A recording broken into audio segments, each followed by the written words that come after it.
Bienvenue sur Astrologie Facile. On va voir ensemble la vidéo de la pleine lune du mois d'avril qui va être, bien entendu, riche en événements. Vous avez vu déjà la semaine qui s'est passée. Ça a été un petit peu endiablé. C'est très intéressant de regarder les événements en mondial, en national, les tensions déjà qu'il y a entre des personnes, comment ça s'agence, et puis bien entendu ce que vient nous raconter cette fameuse pleine lune. C'est la première pleine lune après le premier passage de Neptune dans le signe du Bélier et on voit déjà comment les événements se sont précipités, notamment au niveau des échanges, du commerce international. On est en train de revenir sur cette idée de mondialisation, de commerce international, de globalité. Est-ce qu'on va revenir aux États-nations? La question mérite d'être posée. On voit bien les tensions au niveau du pays occidentaux entre les États-Unis d'une part, très marquées par Mars en Cancer, ce côté ancien, ce côté conservateur, et au contraire, l'Europe, le vieux continent, Jupiter, Saturne, eh bien, ça tire de tous les bords. Alors, cette pleine lune, la lune est avec Spica. Spica, c'est une étoile fixe. Ça vient me parler de richesse. Ça vient me parler de financier. Mais ça vient me parler aussi de mauvaises décisions. Quelles peuvent être les conséquences sur la vie de tous les jours. Et c'est vrai que quand on regarde un petit peu ce qui se passe, on a l'impression d'un certain amateurisme. Alors, ce sont quand même des dirigeants qui jouent avec les destinées des peuples, les destinées du monde, et il y a quelque chose de terrifiant dans ces derniers événements. Alors bien entendu, tout le monde n'est pas exposé sur le marché boursier, tout le monde n'est pas exposé sur le marché des cryptos, forcément, mais encore une fois, ce sont les petits porteurs qui vont être touchés, les petites entreprises, tandis que les grosses entreprises s'en sortiront sans trop de casse. Bon, même si on arrive dans les préfigurations d'un krach boursier, et là, tout le monde va être touché, y compris les grosses entreprises. Donc là, il y a quand même quelque chose d'assez angoissant, une inquiétude, et c'est une pleine lune où on vient me montrer quelque chose, et ce qu'on vient me montrer, bien sûr, c'est Soleil Chiron. Soleil Chiron opposé à lune Spica, avec des très belles choses, Uranus particulièrement bien aspecté. Alors tout ce qui est technologie, tout ce qui est innovation, tout ce qui est mise en avant de nouveaux process digital, intelligence artificielle, la tech a le vent en poupe. Par contre, comment ça va se passer puisque c'est une technologie qui se tokenise de plus en plus? C'est-à-dire qu'elle a besoin du marché des crypto-monnaies pour se développer. Or, les crypto-monnaies ont baissé. Alors, il y a une espèce de mise en balance, et ça c'est très intéressant parce qu'elle se passe justement dans le signe de la balance, entre des besoins et l'expression de ces besoins. Est-ce qu'Uranus est aussi important que ça dans la spéculation sur les crypto-monnaies? Première question. Si c'est oui, eh bien j'ai un Uranus qui est particulièrement bien aspecté. Donc ça devrait remonter. Même si en ce moment il y a un mouvement baissier. Mais la remontée se fera de toute façon après la pleine lune. Et ça va être un test. Ça va être un test très intéressant parce que si les crypto-monnaies restent baissières, alors même que j'ai un bel aspect Saturne-Uranus, eh bien là, il y aura un problème. Et donc, alors je peux me tromper, ce n'est pas un conseil d'investissement, mais qu'il pourrait y avoir une forme de décorrélation entre les crypto-monnaies et le marché boursier qui, lui, va continuer peut-être de baisser et on craint une récession importante, on craint l'entrée dans une crise économique globale, mondialisée pour le coup. Donc là, il y a quand même quelque chose de très destructif. Alors, Soleil Chiron, Chiron, c'est le centaure blessé, ça vient me parler de mes douleurs intérieures, ça vient me parler de ma capacité aussi à la résilience à titre personnel. Il vient me parler de sagesse, de générosité, de justice. Dans la conjonction au soleil, il vient me parler de cet ego qui a pu être blessé dans mon enfance, de cette blessure narcissique que je peux avoir parce que la vie m'a malmenée, parce que je n'ai pas su trouver ma place, parce que j'ai été rejetée dans mon enfance, ou parce que je porte en moi des scories de douleurs qui n'ont pas été digérées, qui n'ont pas été intégrées. Donc ça va être un moment parfait, à titre personnel, pour aller intégrer ces douleurs. Chiron, c'est celui qui est un sage, il vient me parler de générosité, il vient me parler de justice, il est assez bienveillant. Mais Chiron a vécu quand même des choses étranges dans sa vie. Au début, il arrive, il est particulièrement laid, repoussant, et sa mère, qu'est-ce qu'elle fait? Elle l'abandonne. Elle préfère être réincarnée dans un cyprès plutôt que de s'occuper de lui. Donc Chiron va vivre un abandon. Dès le départ, il est rejeté. Il est rejeté pour des raisons qui sont intrinsèques à sa personne. Il ne peut pas changer son apparence. Donc ça va me parler de toutes ces blessures où, au fond, je tape dans un mur et je ne peux pas changer. Il y a une question de fatalité. Quand l'enfant se retrouve prisonnier d'un contexte familial avec des violences, avec un manque d'amour, avec un manque de nourriture affective, eh bien, il est obligé de subir. C'est une fois adulte qu'il pourra digérer tout ça, l'intégrer, tenter d'en faire quelque chose. Mais de prime abord, il n'a pas le choix. Et Chiron, après, va être blessé. Il va être blessé en plus par un de ses amis qui est Héraclès. Héraclès a avec lui les flèches qu'il a trempées dans le sang de l'hydre de Lerne. Et par inadvertance, il va blesser son propre enseignant, Chiron, qui était le protecteur de la médecine, le protecteur de la musique, de l'intelligence, des arts. Et Chiron, eh bien, souffre terriblement. Il souffre d'autant plus qu'il est immortel. Et donc cette blessure qui devrait le tuer, eh bien, devient insoutenable. Et là, Chiron, qu'est-ce qu'il va faire? Il va renoncer à son immortalité pour devenir un simple mortel. Il va offrir cette immortalité à Prométhée, Prométhée qui est l'autre visage d'Uranus, et nous avons un Chiron parfaitement lié entre Saturne et Uranus. Et dans cet thème de pleine lune, elle se regarde non seulement par rapport à la conjonction au Soleil, mais elle se regarde aussi par rapport à ce très bel aspect Uranus-Saturne qui nous invite à de la sagesse, qui nous invite à une forme de guérison, qui nous invite aussi à regarder les choses autrement. C'est-à-dire qu'on a l'impression quand même d'être tombé dans une finance devenue totalement folle. On a l'impression d'être dans un monde où les cartes nous échappent. Et c'est d'autant plus grave que des enjeux clés se profilent à l'horizon. Que ce soit au niveau des populations, au niveau du réchauffement climatique et au niveau de la prolifération des armes nucléaires. Donc tout ça, on voit bien comment Chiron, au-delà de ce côté guérisseur, au-delà de ce côté personnel, vient aussi nous raconter le monde dans lequel nous nous trouvons. Alors lorsque Chiron a été découvert, la carte de découverte de Chiron est très intéressante.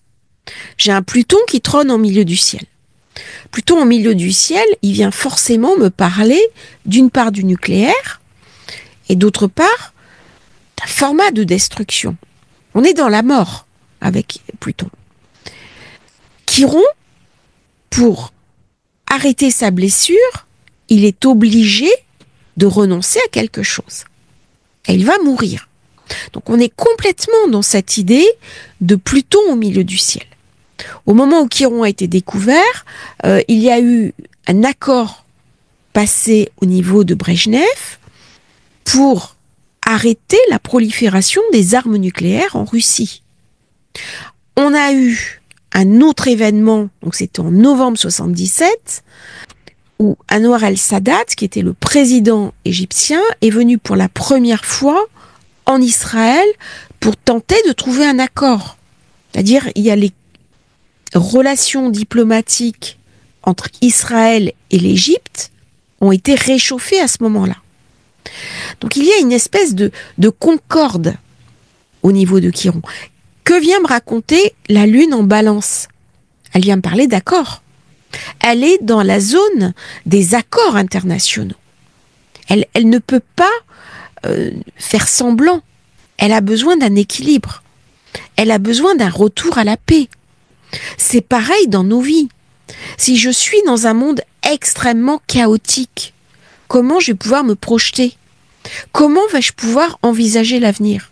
C'est pas uniquement la bourse qui plante et moi qui ne suis pas exposé. C'est tout le tissu économique qui va être impacté, y compris les entreprises, y compris certaines PME qui peuvent être des sous-traitants. Et c'est pour ça que c'est grave, ces soubresauts qui se passent en ce moment. La question ne se pose pas de savoir si moi je suis impacté ou pas, si je suis exposé ou pas. On est tous, directement ou indirectement, concernés par ces événements dans un monde collectivisé, dans un monde qui est globalisé. Et cette lune en maison 9, elle vient me ramener beaucoup d'incertitudes. Et en plus, elle se déroule sur le degré 23. Alors, le degré 23, si vous avez suivi un petit peu ces vidéos, c'est le degré exact où nous avons eu l'éclipse avec la pleine lune du mois de mars. Degré 23. Et le degré 23, c'est un degré qui est inquiétant. C'est toujours un degré chaotique. Et là, on est rentré dans quelque chose, alors même que le monde a besoin de stabilité, de profondément chaotique. Alors la planète du chaos, elle dit, moi, j'ai rien à voir avec l'affaire. C'est Uranus, la planète normalement du chaos. Elle n'est pas en bonne posture, elle est toujours en taureau. Mais si on regarde bien, elle est à 27 degrés, elle arrive en conjonction à Algol, grande étoile royale. Et en général, Uranus-Algol, en mondial, c'est jamais très joyeux. Et nous avons, bien sûr, Mars qui est en train de refaire son opposition à Pluton. Donc il va y avoir des incendies, il y a beaucoup de feux, on est sur deux éléments qui sont pas très positifs, l'air et l'eau ne sont pas les éléments les plus compatibles qui soient. Soleil Chiron, carré Mars, on a un T carré qui ramène quand même beaucoup de violence. Donc on voit les États-Unis avec le président Trump qui devient très violent, qui s'impose de manière anachronique. Je lisais un texte où il a fait un discours avec des mots très vulgaires. C'est râpeux. On est vraiment dans la loi du plus fort. Et c'est ce qu'on a vu arriver avec Mars rétro, qui maintenant redevient direct. On est vraiment dans un monde très guerrier. C'est plus que du leadership. C'est je tape du poing sur la table, peu importe les conséquences. Qu'on est dans Jupiter Gémeaux, dans les excès de Jupiter. C'est-à-dire que ce qui est en train de se passer va profiter à une infime minorité de personnes et la masse, c'est-à-dire les entreprises, les particuliers, vont payer les pots cassés. Et il y a beaucoup de violence. C'est quelque chose dans ce T carré, surtout avec l'activation de Mars. Mars qui en plus reçoit ce mauvais aspect de Pluton. On est dans quelque chose de très sombre. On est presque dans une politique malséante. Alors je peux pas dire exactement ce que j'en pense, mais il y a quelque chose de ces univers plutoniens qui sont très dégradés. Pluton est une planète que j'aime beaucoup, parce qu'elle est initiatique, parce qu'elle nous amène un dépouillement total. Elle nous amène à savoir qui nous sommes lorsque nous avons tout perdu. Mais elle représente aussi les bas-fonds de la société. Elle représente aussi le crime organisé. Et donc, il y a quelque chose dans ce Pluton-Mars où on a l'impression d'une inversion de valeur. Comme si les ténèbres étaient en train de prendre le pouvoir, comme s'il y avait quelque chose de très sombre, comme s'il y avait une renaissance à avoir. Et on est clairement dans un moment du passage, dans un moment de resserrement du chemin, où nous pouvons, à titre personnel, utiliser la période pour guérir. Mais par contre, ça nous demande un effort supplémentaire pour passer au-delà de nos peurs. Chiron, il vient me raconter une blessure originelle. Il vient me raconter une peur originelle. Quand des personnes sont tétanisées par la peur de perdre, elles sont prisonnières de Chiron. Chiron, qu'est-ce qu'il demande ? De renoncer à sa peur, de renoncer à sa blessure, d'être capable, alors c'est pas évident, mais de prendre une certaine distance pour ne plus être en prise avec ses émotions. C'est-à-dire, à un moment donné, c'est prendre sa peine, mais passer à autre chose.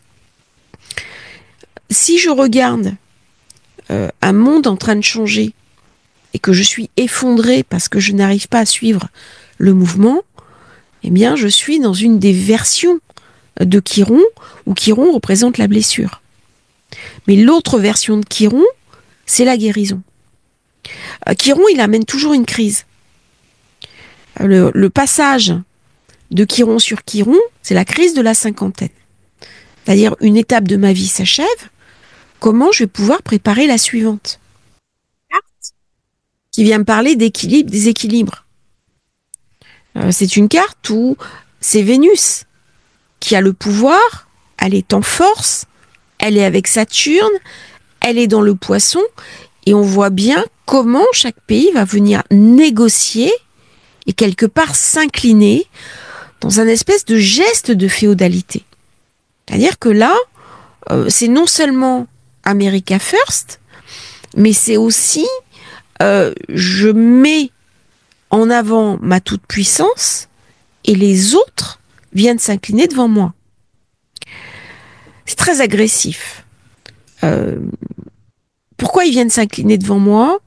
Bien, si je regarde cette lune avec Spica, Spica, c'est l'épi, c'est le blé, c'est la nourriture. On a une Cérès qui va arriver sur tout l'amas qui est dans le Poisson. Et la lune fait un quinconce. Alors, niveau spiritualité, c'est très beau. Elle fait un beau quinconce à l'amas, elle fait un bon quinconce à Uranus, c'est magnifique. Mais au niveau des événements collectifs, c'est très dur. Parce qu'on n'a pas le temps de les intégrer. Le quinconce s'intègre sur plusieurs années. Donc là, c'est forcément des événements difficiles, douloureux qui arrivent.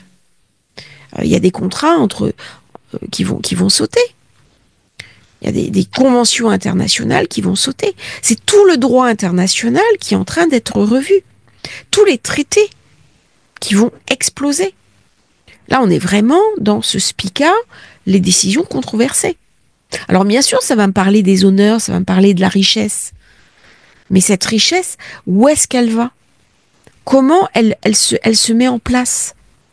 Alors, Chiron, il vient me parler, bien sûr, de fixer la limite. C'est une des règles de Chiron. Chiron, c'est non seulement celui qui guérit, c'est aussi celui qui enseigne, et c'est celui qui fixe la limite. Et c'est une période idéale, d'ailleurs, pour travailler sur ses douleurs, sur ses blessures personnelles. Moi, j'ai vu plusieurs fois des personnes en rendez-vous privé qui se sont responsabilisées par rapport aux autres et qui portent tout le monde. Alors, on porte les parents anciens, on porte les enfants, on porte une sœur, un frère, un neveu, un ancien copain, une ancienne copine. Et ces personnes-là me disent, je n'ai plus de temps à moi. Et elles n'arrivent pas à fixer une limite. Et là, ça va générer de la douleur. Et Chiron, il vient me dire, tu as aussi le droit de fixer une limite. Ça, je peux l'accepter, ça, je ne vais pas l'accepter. Il vient me parler de ma responsabilité, mais aussi vis-à-vis de moi-même. C'est-à-dire, on s'occupe de tout le monde, sauf de soi. Et donc, à un moment donné, on est dans une forme de privation. On n'a plus de temps pour soi, on n'a plus de temps pour faire des choses qui nous plaisent, on n'a plus de temps pour cet espace à se ressourcer. Donc, à un moment donné, ces personnes s'épuisent. Et qu'est-ce qui va se passer? Elles vont déclencher de la colère, du ressentiment, un sentiment d'injustice, ce qui est tout à fait normal. Mais Chiron vient me dire à ce moment-là, attention, quelle est ta part de responsabilité dans les malheurs qui t'arrivent? Quelle est ta part de manque d'affirmation, pour ne pas dire à certaines personnes, ce n'est pas mon rôle de te prendre en charge. Alors, lorsqu'on a des enfants, c'est normal, on prend en charge les enfants. Mais il y a aussi des moments, je vois par exemple, vous avez une fratrie, vous avez quatre enfants, et puis c'est une seule personne qui prend toute la charge des parents plus âgés. Pourquoi? Déjà, pourquoi elle va le faire?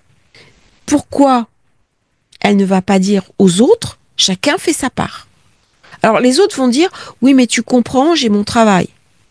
Tu comprends, j'ai des enfants.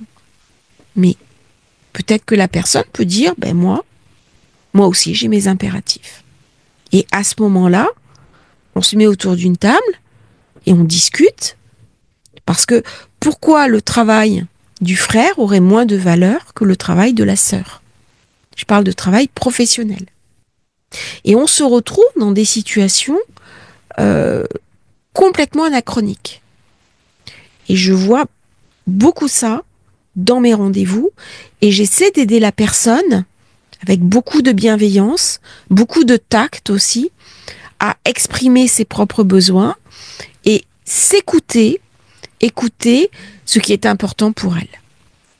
Alors, Chiron vient me parler de négligence.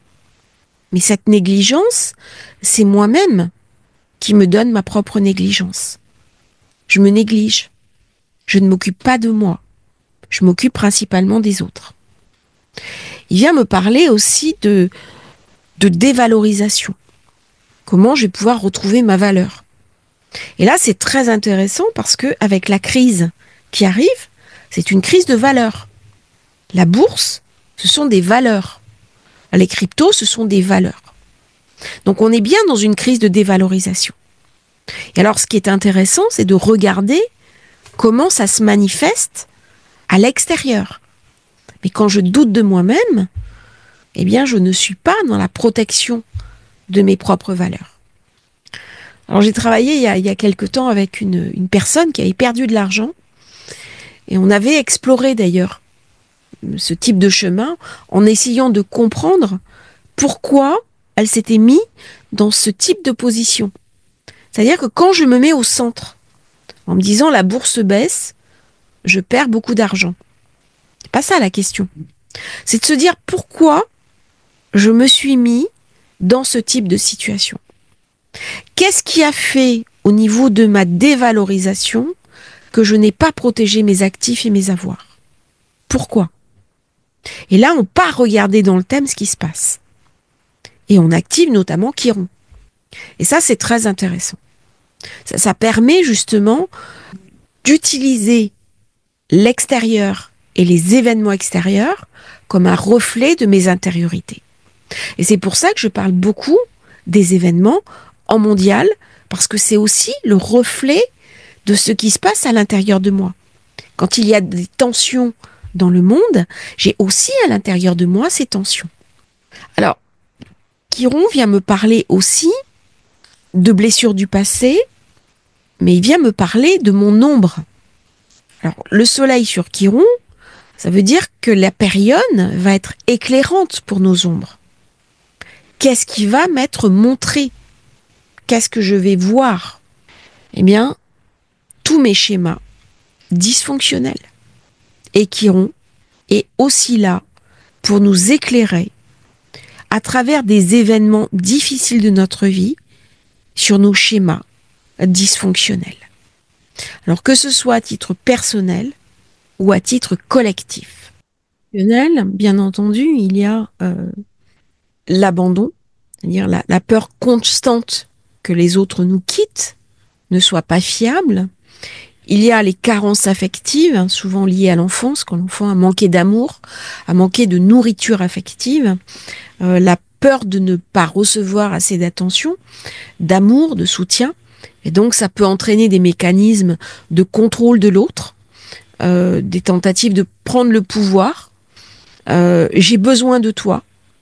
J'ai besoin de toi pour exister. Alors, c'est tous les mécanismes que l'on peut voir dans le chantage affectif, par exemple. C'est aussi tous les processus de honte où on va se sentir fondamentalement indigne ou mauvais. Ce sont les enfants qu'on a dévalorisés dans l'enfance et qui, une fois devenus adultes, n'ont pas réussi à puiser dans leurs réserves émotionnelles de la résilience. Et donc, ça va faire des adultes qui sont endommagés, qui ont toujours besoin d'être rassurés et qui ont beaucoup de mal à trouver leur place dans le monde. Et ça, c'est très dur. Parce qu'on se sent structurellement indigne. Donc, c'est tous les syndromes d'imposteur, je me sens pas légitime, je ne suis pas à ma place, je ne trouve pas ma place. Et qu'est-ce qu'on va faire ? Eh bien, on va surenchérir pour être aimé, on va devenir aimable et on va laisser les autres grignoter un petit peu notre entourage, notre protection et on ne va pas fixer de limites. Et là, on retrouve ceux qui fixent des limites. Alors, il y a une autre manière aussi d'aborder ces blessures, c'est les exigences élevées. C'est-à-dire lorsque je me mets la barre trop haut. À ce moment-là, je fais que travailler, j'ai plus de vie à moi, j'ai une pression extrême.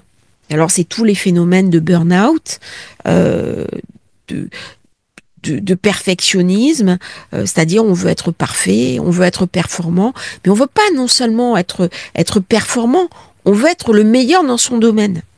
C'est-à-dire il y a quelque chose d'un tonneau des Danaïdes. Et ensuite, il y a le sacrifice de soi. J'en ai un petit peu parlé là, où on va s'oublier constamment pour répondre aux besoins des autres.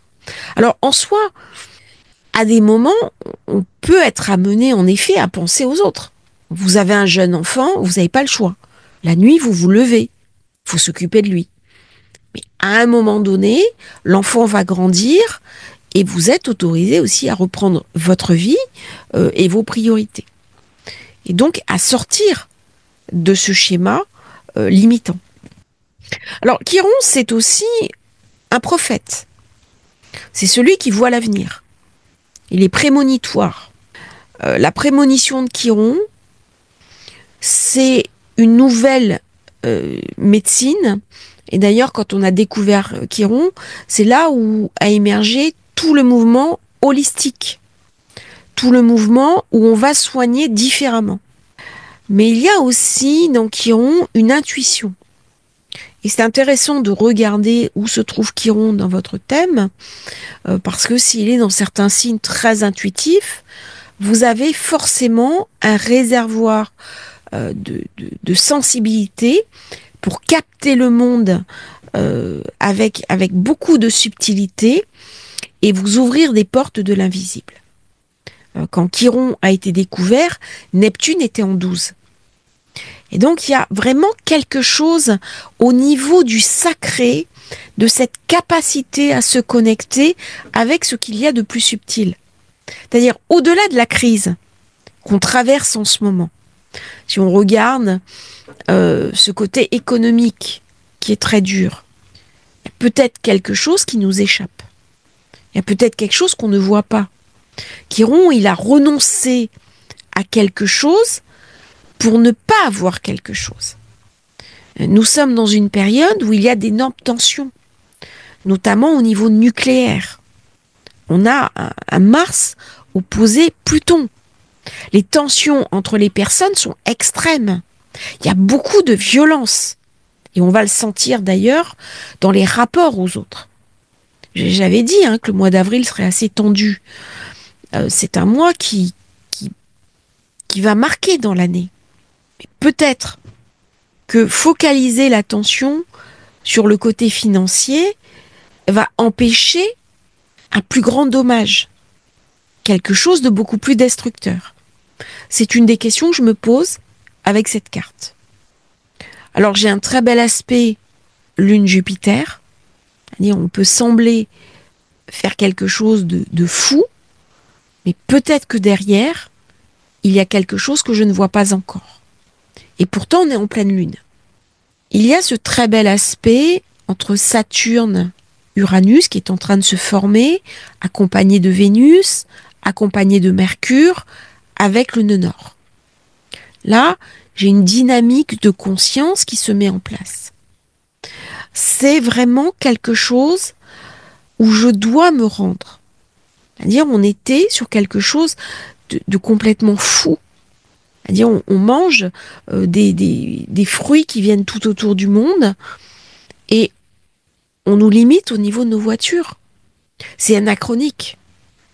Peut-être que manger local ferait partie de la sagesse à remettre en œuvre. Qui auront envie de me dire, où est-ce que tu es blessé toi, mais où est-ce que le monde dans lequel tu vis est blessé? Il y a un manque de sagesse. Le degré 23, c'est un degré qui est un petit peu inquiétant. Un homme, paresseusement allongé sur un tapis, joue d'une main avec des boules brillantes. Donc il y a quelque chose, on joue au dé avec l'avenir du monde. Il y a quelque chose qui n'est pas réfléchi, alors même que Chiron amène une réflexion profonde de sagesse. Il y a deux manières d'aborder le monde. Et à côté de cet homme, se tient derrière lui une femme, presque nue, vêtue d'une ceinture enrichie de pierres précieuses, qui le regarde d'un air dominateur et méprisant. C'est-à-dire, cet homme a le pouvoir, mais derrière lui, il y a des personnes peut-être qui l'utilisent, ou des personnes qui se jouent de lui. Et donc, on voit une chose et son contraire. Il y a une version du monde qui joue... alors, je ne veux pas tomber dans des thèses conspirationnistes non plus, mais on a l'impression d'un deux visages. Un visage qui m'est montré, et puis un visage qui sait très bien où il va. Comme s'il y avait un plan, que ce plan, je ne puisse rien faire pour l'empêcher, qu'en apparence, ça me semble complètement fou, mais que derrière, il y ait des manipulateurs qui savent très très bien quel est le but à atteindre et quels sont les moyens à mettre en œuvre pour atteindre ce but. Alors forcément, Vénus Pica me parle de grosses fortunes, de grosses puissances, qui joueraient peut-être au dé avec l'avenir du monde et avec les peuples du monde. Alors certains vont me dire, c'est pas nouveau, c'est pas ancien. On voit bien comment il y a ce déroulé qui vient nous interpeller. Mais par contre, c'est une carte que je trouve relativement explosive. Pourquoi? Parce que Mars-Pluton va ramener beaucoup d'insatisfaction. Et au fur et à mesure que on va dépasser la pleine lune, eh bien cette colère va s'exprimer. Et quand la colère s'exprime, c'est toujours de manière violente. J'ai un Pluton qui est très puissant, qui est en zone 1. Et Pluton, c'est non seulement le pouvoir, mais c'est aussi la toute-puissance. C'est-à-dire, on n'écoute rien. On se moque de la vie des autres, fuse du plus grand nombre. Et donc, à un moment donné, c'est comme un élastique. On tire trop et il se passe ce qui se passe. Ça lâche. Avec une Vénus qui est en Poisson, alors elle est suridéalisée, mais elle est aussi très idéologisée. On est quand même, avec cet amas en Poisson, dans les idéologies. Alors, peu importe qu'elles soient religieuses ou politiques, ou même économiques, mais on a l'impression d'une déconnexion avec le réel. Et ça va générer forcément beaucoup de frustration et beaucoup d'insatisfaction. Dans une période, il va y avoir beaucoup de signatures, de contrats d'armement, ici. Et il va y avoir des tensions toujours en mer avec des attaques maritimes. Je serais pas surprise qu'il y ait des mouvements au niveau des attaques en mer, toujours. Il y a beaucoup d'accumulation sur le poisson. Là, avec Neptune qui est en bélier, on va forcément penser à ce qui se passe dans la zone Asie-Pacifique. Je pense qu'il y a des choses vraiment... J'avais dit que cette semaine serait clé. J'avais dit que cette semaine serait très importante. D'une part parce qu'on a Neptune sur le bélier, mais avec cette pleine lune qui met l'accent sur Chiron, il y a quand même l'idée d'une crise qui se précise de plus en plus. Donc là, il va y avoir des blocs de résistance qui vont se former contre d'autres blocs. Et ça vient complètement lézarder cette idée d'Occident. Au départ, l'Occident était un seul bloc, uniformisé autour de valeurs communes. Et là, c'est plus du tout le cas. C'est-à-dire, on a l'impression que l'Europe, il y a de plus en plus de réglementation. On parle d'une amende record sur X. Et il y a un problème en Europe avec la liberté d'expression. Parce que l'Europe dit qu'en fait, la liberté d'expression, oui, mais selon certaines conditions. Et aux États-Unis, par contre, il y a une vision beaucoup plus extensive, beaucoup plus libertaire du droit d'information et de la liberté d'expression. Donc là, il y a une confrontation d'opinions. Et je pense que c'est la première fois où dans le bloc occidental, il y a cette espèce de scission. Et ça, c'est assez grave. Parce que c'est non seulement des idées divergentes, mais c'est aussi un affaiblissement du bloc occidental au profit d'autres puissances. L'Occident, qui était un mode de référence pendant très longtemps au niveau des valeurs, c'est-à-dire sur l'idée du développement et la culture, et aujourd'hui, ce n'est plus le cas. C'est-à-dire le leadership culturel était basé sur les valeurs occidentales. Et maintenant, au niveau global, on sent qu'il y a une scission. Et notamment au niveau du wokisme. Alors, je ne vais pas rentrer dans le débat pour ou contre, c'est pas ça l'idée. Mais l'Occident bascule. Alors, je parle avant Trump. Maintenant, Trump est en train de revenir là-dessus. Mais en Europe, c'est toujours le cas avec les valeurs woke. Alors que dans le reste du monde, ça passe pas du tout. Et donc, il y a une rupture culturelle à ce niveau-là. Et ça, c'est la première fois. Donc, il y a un basculement de valeurs. On a l'impression qu'il y a aussi un basculement de valeurs financières. C'est-à-dire que les bourses traditionnelles, les places financières traditionnelles sont en train de se déplacer. Beaucoup plus Moyen-Orient, Asie. Alors, il y a encore de la richesse Londres-Paris, c'est pas ce que je dis. Mais on a l'impression d'une forme de glissement. Et donc, un nouveau monde en train d'émerger. Et ça, c'est typique de Neptune Bélier, de Pluton Uranus. Nous allons voir la création d'un nouveau monde. Et il n'est pas certain que l'Europe arrive à se positionner de manière optimale dans ce nouveau monde. Pourquoi ? Parce qu'elle risque d'être embourbée dans sa réglementation. Et vous avez maintenant des sociétés comme OpenAI qui ne fournissent plus certains produits à l'Europe. Pour en disposer, il faut être en dehors de la zone Europe. Et ça risque d'être de plus en plus le cas au niveau de certaines sociétés, ce qui était inconcevable il y a quelques années, où l'Europe était considérée comme un des centres économiques. C'est un marché dans lequel on ne pouvait pas s'empêcher d'aller, parce que sinon on se privait d'une clientèle et d'une population à fort revenu. Aujourd'hui, il y a des sociétés américaines qui vont préférer d'autres pays, d'autres zones, avec plus de valeur ajoutée. Et ça, c'est complètement nouveau. Et cette carte, elle vient mettre l'accent aussi sur le devenir de nos pays. C'est-à-dire comment nos sociétés vont se développer. Et là, dans l'amende que X va peut-être avoir de la communauté européenne, qu'est-ce qui se passe si X disparaît en Europe? Alors pour certains, vous allez me dire, je m'en fiche, j'y vais jamais. Mais pour ceux qui travaillent sur X, qui diffusent de l'information sur X, qui produisent du contenu, qu'est-ce qui va se passer?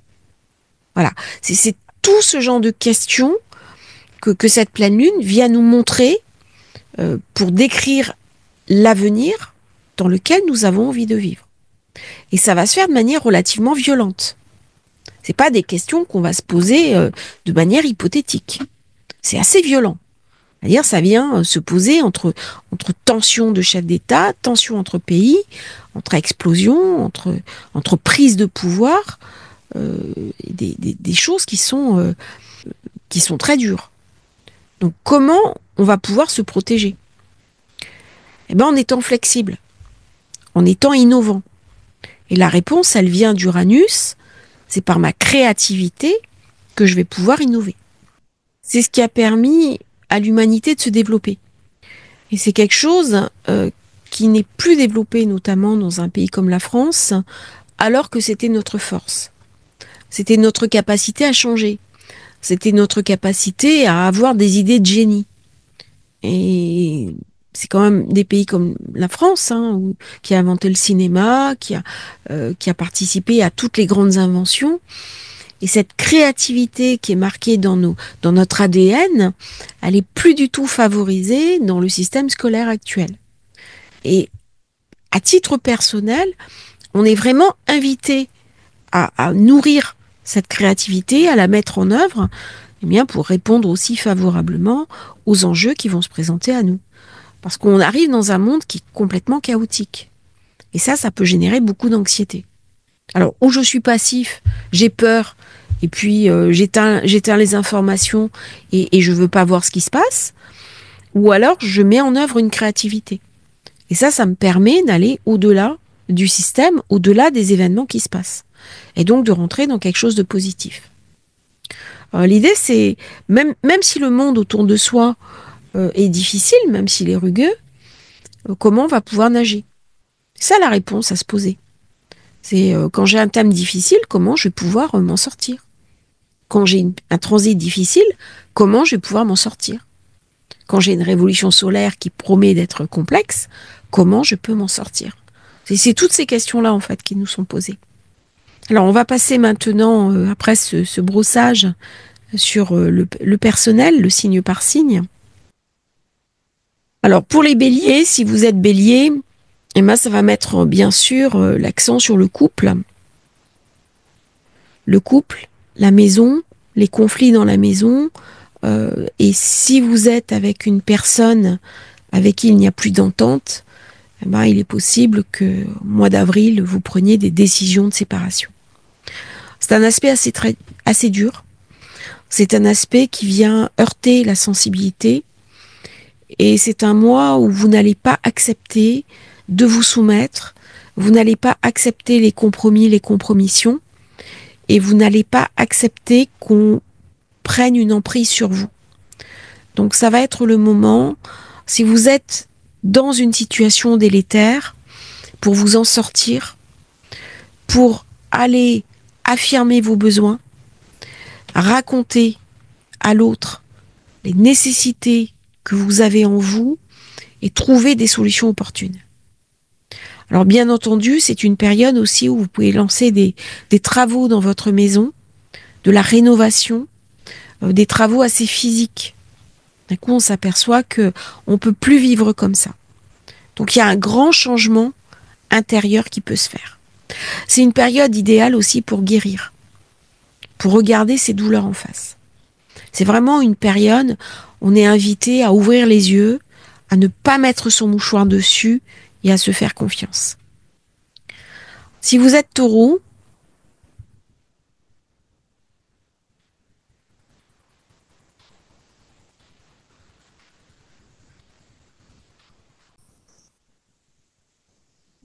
à venir nettoyer son inconscient, les douleurs résiduelles qui sont en nous, qui nous habitent, tout ce qui nous empêche d'avancer. Il y a vraiment quelque chose de douloureux. Il y a vraiment quelque chose à expurger. Je sais qu'il y a eu beaucoup de douleurs chez les taureaux ces dernières années. On est invité à regarder en face notre enfance, les douleurs qu'on a reçues, le manque de confiance en soi, et de voir comment ce manque de confiance a eu des répercussions dans notre travail et dans notre communication avec les autres, dans notre relation aux autres. C'est une période très intéressante pour les taureaux, parce que là, Soleil Chiron est vraiment une opportunité d'aller éclairer ce que l'on ne maîtrise pas vraiment de soi-même, à savoir le retour du refoulé, et d'avancer positivement vers l'avenir. Si vous êtes Gémeaux, alors, je vais effacer, on va mettre pour les Gémeaux. Si vous êtes Gémeaux, c'est la communication avec le groupe, le sens que vous avez à trouver avec le groupe, et c'est votre capacité à guérir de l'image que le groupe a de vous qui va vous permettre de mieux vous positionner soit en tant que parent, soit en tant que amant. Je m'explique. Vous avez reçu des injonctions sociétales du groupe d'origine dans lequel vous étiez, et ça a formaté certains de vos mécanismes de pensée. Et ça a créé des blocages dans votre relation affective. Soit un manque de confiance en soi, soit un manque de confiance en l'autre. Eh bien, ça va être le moment parfait pour aller travailler ces schémas d'origine et arriver à une sorte de guérison.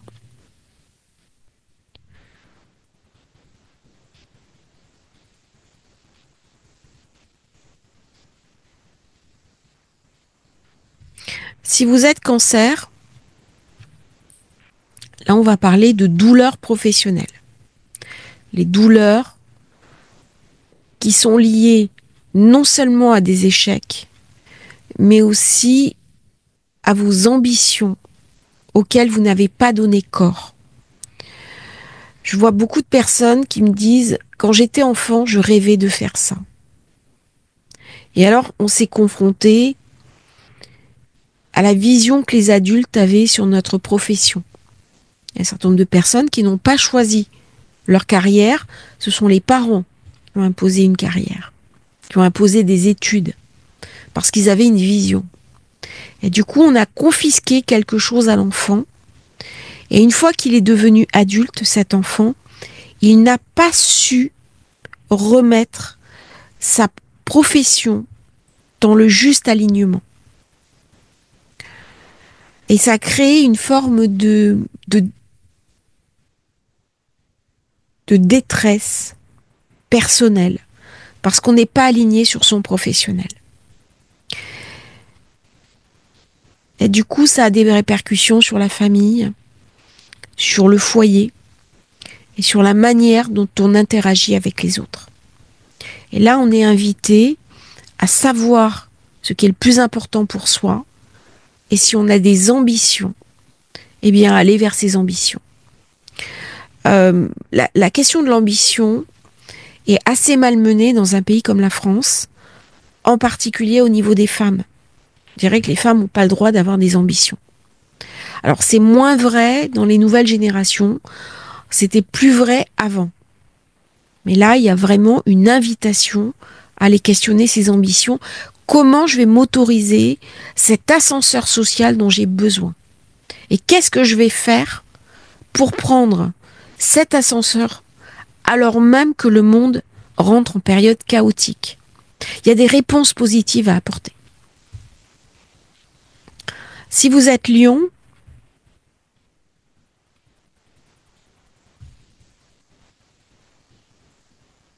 ça va me parler bien sûr de communication, ça va me parler de rapport aux autres, ça va me parler de ma fratrie d'origine avec laquelle j'ai peut-être eu des douleurs, des souffrances, des insatisfactions. Peut-être que j'ai envie d'aller voyager. Peut-être que j'ai envie de m'ouvrir aux autres, de m'ouvrir à une autre sagesse, et que le temps est venu de regarder ma vie sous un autre jour, de déplacer mon point de vue. Parce que le point de vue que j'ai jusqu'à présent n'est plus adapté au monde dans lequel je vis. Ça vient me parler aussi d'étrangers. Alors je peux avoir envie de m'expatrier. Ou alors, le fait que je ne voyage pas crée chez moi de la souffrance et de la douleur. Alors le voyage immobile, c'est très bien, mais à un moment donné, je suis invitée à aller rencontrer le monde. Alors c'est pas évident dans une période difficile. Et pourtant, ça va faire partie des réponses que le lion devra apporter à sa vie. Il vient me parler de déplacement. Ça vient me parler de mobilité. C'est-à-dire que pour guérir, je suis invitée à être mobile. Je suis invitée à mettre du mouvement dans ma vie, parce que le mouvement, c'est la vie.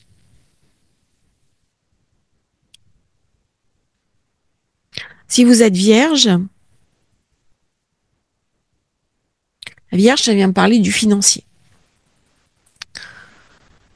Ça vient me parler de mes finances, ça vient me parler de mes pertes financières, mais ça vient me parler aussi des héritages de ma famille.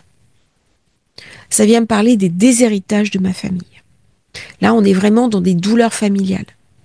Quelles sont les mémoires douloureuses que j'ai ramenées au plan des héritages? Là, on est clairement dans une position transgénérationnelle.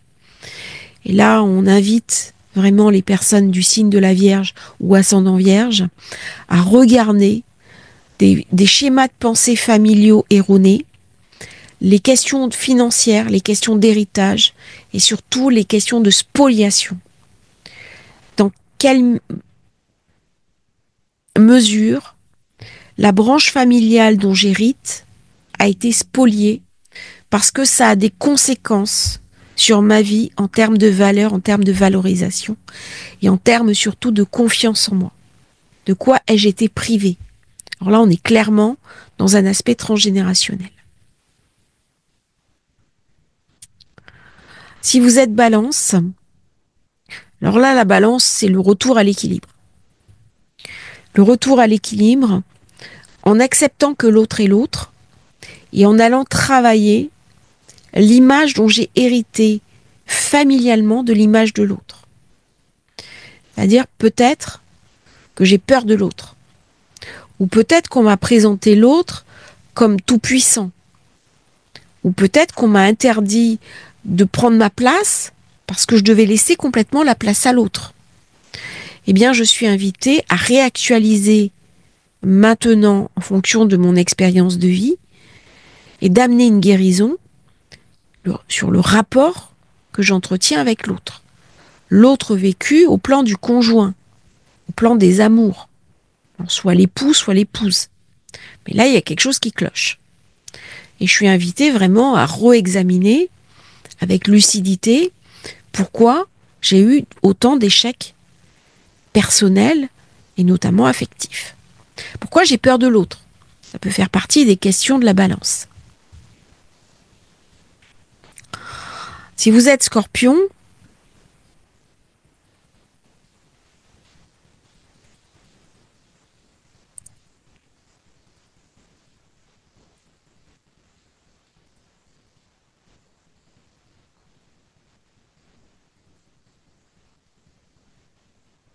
ça vient me parler aussi de cet aspect inconscient, où j'ai à guérir quelque chose de mon passé, quelque chose de douloureux, peut-être un événement terrible qui m'est arrivé à un moment donné, et cet événement, je n'ai plus besoin de lui pour m'aider à avancer. Ça vient me parler aussi des mémoires traumatiques. C'est-à-dire que lorsque j'ai une mémoire traumatique, comment je vais pouvoir m'en défaire? Comment je vais pouvoir décoller cette espèce de sparadrap dans lequel je suis engluée pour passer à autre chose? C'est-à-dire que je ne peux pas continuer dans ma vie à avancer sereinement si j'ai une mémoire traumatique. Et là, ça va être une période idéale pour laisser derrière soi les mémoires traumatiques. Comment je peux guérir? Comment je peux me soigner? Là, je suis vraiment invitée à me désidentifier de mes propres douleurs. Parce qu'on a tendance des fois à se définir par rapport à des épreuves, par rapport à des douleurs. Et bien là, on vient me raconter que c'est une définition erronée et que le temps est passé et que maintenant je suis invitée à en guérir définitivement. Alors si on est Sagittaire, ça vient me parler aussi des amours. Ça vient me parler du groupe. Ça vient me parler de ma place par rapport aux autres, par rapport au groupe. Il y a quelque chose qui a été blessé. Peut-être que je n'ai pas suffisamment trouvé de reconnaissance dans le groupe. Peut-être que je n'ai pas suffisamment trouvé de reconnaissance au niveau de mes affects, au niveau de mes amours. Là, il y a quelque chose d'un amour blessé. D'un amour qui me hante. D'une création qui me hante. On est invité à retrouver sa part créative. Sa part de créativité. Sa part imaginative. Parce que peut-être que la société nous en a privés. Nous a interdit de trouver notre juste place, qu'on a reçu des interdits parentaux, et donc on n'a pas laissé suffisamment de place à notre imagination, à notre besoin de liberté et à notre besoin de ressentir du plaisir. Si on est Capricorne,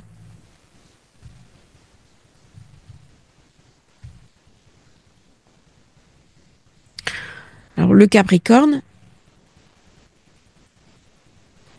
ça vient me parler de douleurs liées à une maison. Ça vient me parler d'un héritage. Ça vient me parler d'un foyer qui a été douloureux et que j'ai perdu. Eh bien, c'est le moment maintenant de guérir les vieilles blessures liées au foyer.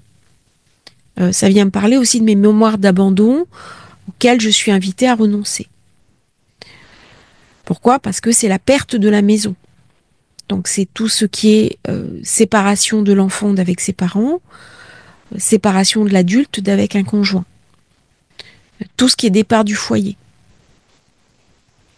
Donc ça vient me parler de, bien sûr, toutes ces ruptures affectives qui m'ont ébranlé dans mes fondamentaux et qui ont eu des conséquences aussi sur mon travail. Là, on est invité à peut-être consacrer moins de temps à son travail et beaucoup plus à son foyer. C'est comme s'il y avait une espèce de fuite du foyer. On le met à distance. Alors même que le Capricorne a beaucoup de sensibilité sur sa famille. Sa famille est très importante pour lui. Mais il y a peut-être quelque chose là à reanalyser. Ça peut me parler aussi de dépendance. Ça peut me parler de peur. La maison 4, c'est la maison aussi où il y a des drames. C'est une maison où il peut y avoir des mémoires traumatiques. Il y a des fantômes. Donc est-ce que je regarde les fantômes qui me hantent et je les mets dans un placard définitivement pour après les enterrer. C'est le moment d'enterrer les fantômes. Alors non seulement les fantômes de sa lignée, c'est toutes les mâles morts, toutes les personnes qui n'ont pas été enterrées convenablement, ou les secrets de famille aussi, sur des décès, mais c'est aussi les mauvaises morts, donc les drames. Et là, je suis invitée pour aller vers mon élévation, à renoncer à ces vieilles blessures. Je ne pourrais pas aller vers mon élévation si je ne renonce pas à mes vieilles blessures. Là, c'est clairement marqué. Il y a une espèce de fantôme là qui nous hante. Et le moment est venu de le lâcher. Sinon, il va vous dévorer. Si on est Verseau,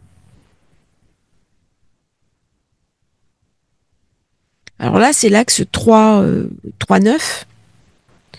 L'axe 3-9, c'est les souffrances, les douleurs liées aux frères et sœurs. Le groupe d'entourage. La proximité. Ça peut être lié aussi à des douleurs de parole, de communication. La linguistique. Mais aussi tout ce qui est les dysfonctionnements, dysorthographie. Il peut y avoir des troubles du langage, des troubles d'élocution. Ou alors les mots que l'on n'arrive pas à dire. Ou alors je parle mais je ne suis pas écoutée, je ne suis pas entendue. Ça tourne beaucoup autour de la parole. Comment je vais être entendue par l'autre ? Parce que l'autre devient un étranger. Ou alors je suis un étranger pour l'autre.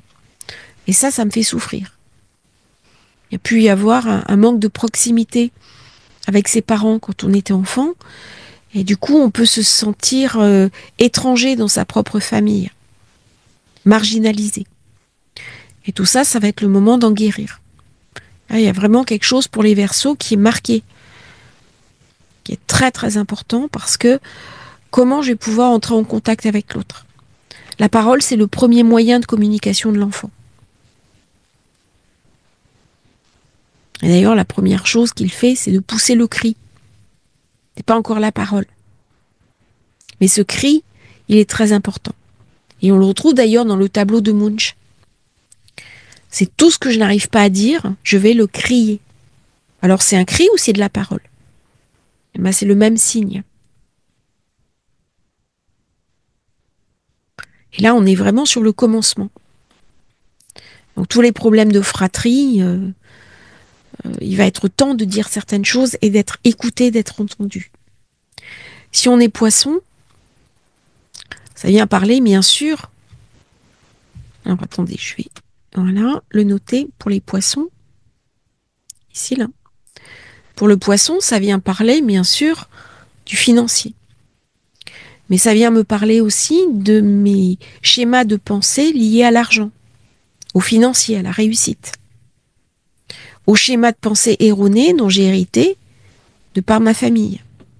Comment je vais pouvoir m'en séparer? Comment je vais pouvoir en guérir? On retrouve un peu la même idée du scorpion.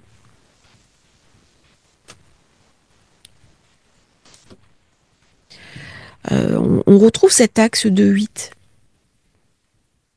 Là, j'ai hérité de choses soit qui ne m'étaient pas destinées, soit je n'ai pas hérité des bonnes choses. Alors, à ce moment-là, c'est tous les problèmes d'héritage, déshéritage, c'est tous les problèmes aussi de mauvaise lignée, de valorisation, dévalorisation. J'ai peut-être hérité d'une dévalorisation. Et à ce moment-là, je suis invitée à poser, à en guérir. Pour le poisson, c'est très intéressant, hein, parce que c'est vraiment une guérison qui est au-delà des mots. On est dans le souffle. On est dans le souffle vital. Et le souffle vital passe par une reconnexion avec soi-même. Et la reconnexion avec soi-même, on est au-delà. On est dans une étape de guérison. Et cette étape de guérison, elle ne nous concerne pas uniquement nous. Elle concerne aussi toute notre lignée. C'est dans cette expression-là que je vais pouvoir me stabiliser. Voilà un petit peu cette pleine lune qui va être porteuse de pas mal de mouvements. Je rajouterai une dernière chose, il est possible aussi qu'il y ait un début d'inflation avec cette pleine lune. Parce que si les droits de douane explosent de par le monde, et là aujourd'hui on parle de droits de douane mis en Europe des produits américains, mais ce sont des produits de première nécessité, comme le riz, le jus de fruits, les fruits. Donc ce sont des produits alimentaires, eh bien ça risque de renchérir le coût de la vie. Et là, ça va poser un vrai problème, parce qu'il y a déjà des gens qui ont beaucoup de mal à boucler les fins de mois, et donc ça va ramener de la pauvreté. Et Soleil Chiron vient me parler aussi de cette douleur. Ça peut me parler de douleur économique. Je vous remercie d'avoir suivi cette vidéo, j'espère qu'elle vous aura intéressé. N'oubliez pas de vous abonner à la chaîne, et si vous souhaitez commander votre thème de naissance, votre révolution solaire, vous avez le lien dans la description. À bientôt pour un nouveau partage sur Astrologie Facile.